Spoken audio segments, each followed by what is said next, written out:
Hei!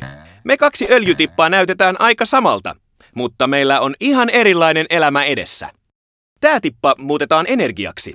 Se auttaa pitämään tietokoneet käynnissä, lämmittää taloa tai liikuttaa autoa. Nyt se tippa oli tässä ja nyt se hävisi. Kaikki sen energia loppui hetkessä. Eipä kestänyt kauaa. Minut muutetaan muoviksi. Se tekeekin minusta melko erityisen. Vain noin 5% öljystä muunnetaan muoviksi. Se ei ole monta tippaa. Tämä muoviksi menevä tippa ei vielä tiedä, kuinka se voi auttaa ihmisiä. Sen käyttötuotteena voi olla vaikka mitä. Muoviputkina, että vesi tulee ja menee ihmisten talouksiin. Tuulivoimalan muoviosina tuottamassa uutta ja uusiutuvaa energiaa. Lämmittävinä muovieristeinä tai taipuisina letkuina auttamassa lääkäreitä pelastamaan ihmisiä. Jospa siitä tuleekin juotavan jogurtin pullo. Oiva valinta! Jogurttipullo ei näytä just miltään, mutta se on kevyt ja särkymätön. Se takaa, että jogurttia voi viedä eväänä ihan minne vaan.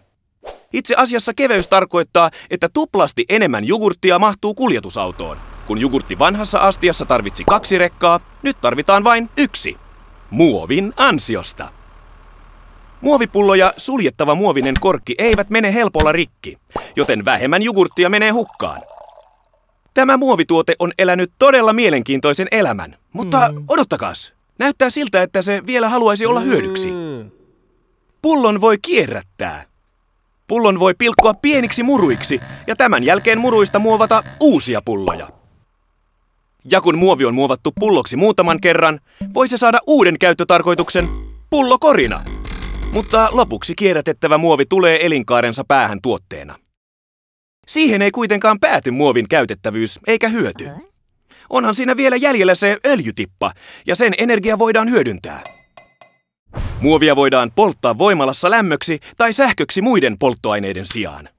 Emme tarvinneet öljytippaa oikeastaan ollenkaan tehdessämme siitä muovia. Me vain lainasimme sitä vähäsen. Mitä vetoa, että sillä toisella öljytipalla on nyt aika tylsä olo? Muovi merkitsee tosi paljon ihmisten elämässä. Siitä saa niin monenlaista.